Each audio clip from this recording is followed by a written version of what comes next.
ប៉ុន្តែខាងថៃចិញ្ចឹមមហិច្ឆតាយកដីយើងជានិច្ចឆ្លៀតពេលដែលជប៉ុនមានព្រៀប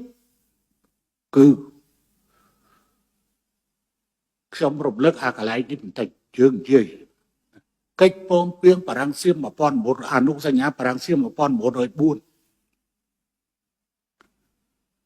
ខេត្តត្រាតជាខេត្តរបស់ក្រមអាណានិគមរបស់បារាំងគឺធ្លាក់មកកម្ពុជា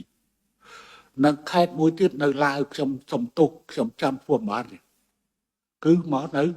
ខាងបារាំងប៉ុន្តែបែរជាខេត្តសៀមរាបបាត់ដំបង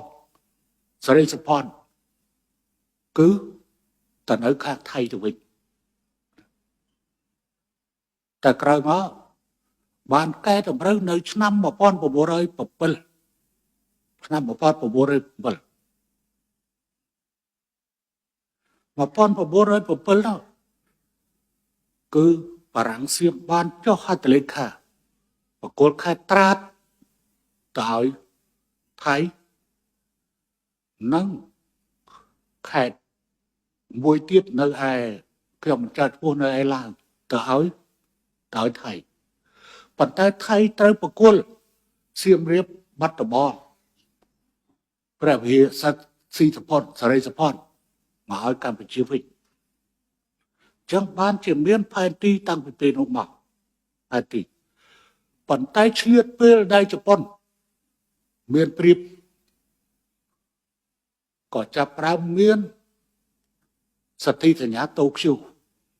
ដែលខេត្តមួយចំនួនរបស់កម្ពុជាមានទាំងខេត្តសៀមរាបខេត្តបាត់ដំបងខេត្តព្រះវិហារមួយភាគរបស់កំពង់ធំនិងមួយភាគរបស់ស្ទឹងតែនទៅធ្លាក់ទៅលើសៀមវិញជាភពសំណាងរបស់យើងដែលជប៉ុនចាញ់សង្គ្រាមទើបមានកិច្ចព្រមព្រៀងវ៉ាស៊ីនតោនដែលទឹកដីទាំងនេះបានវិលត្រឡប់មកប្រទេសខ្មែរវិញ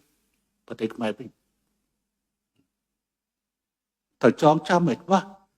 យើងត្រូវហ៊ាននិយាយការពិតនៃប្រវត្តិសាស្ត្រ